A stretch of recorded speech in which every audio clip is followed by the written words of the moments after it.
So, just like any community, the culture that surrounds the mechanic and the automotive community in general can be quite toxic at times. But one of the changes that I am really fond of is the growing acceptance, if not the outright embrace, of the use of PPEs and generally just taking the right precautions to preserve your health and safety.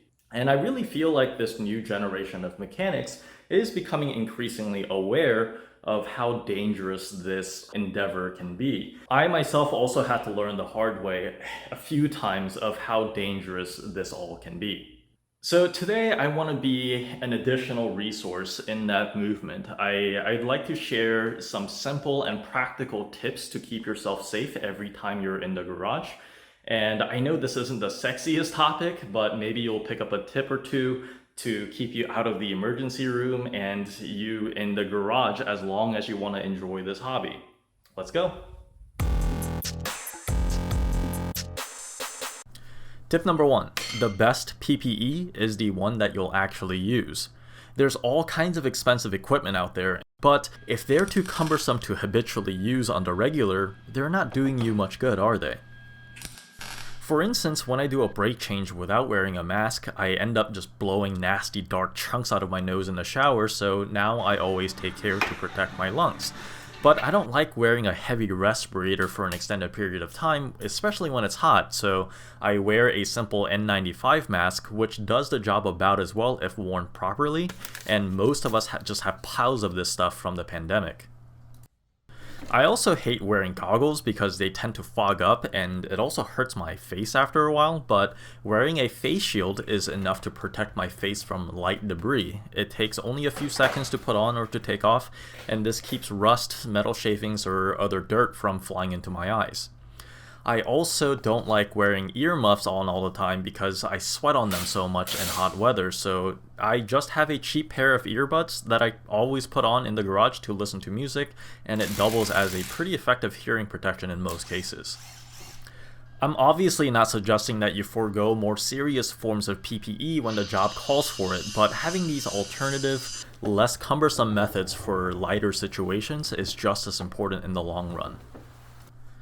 Tip number two, take your skin protection seriously. Your skin isn't some impenetrable armor. It does absorb chemicals and UV rays, and I know having dirty, calloused hands while making an honest living has been glamorized through misguided macho grandstanding like this meme, but trust me, there's no honor in skin cancer.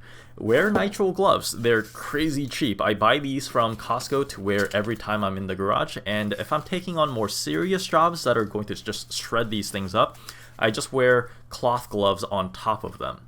You should also wear non-baggy long sleeves and pants if it's not too hot to keep all the chemicals and abrasives away from making direct contact with your skin.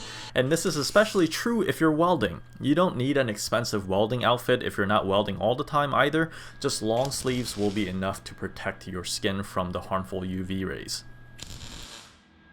Tip number three. Take plenty of breaks if you're feeling tired. I know from experience that I make most of my mistakes when I'm just flat out tired.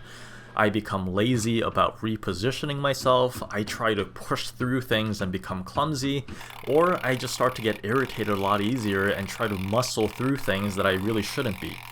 Take a break. Go get a drink, take a shower and get back to it tomorrow, or clean up your work area to clear your mind.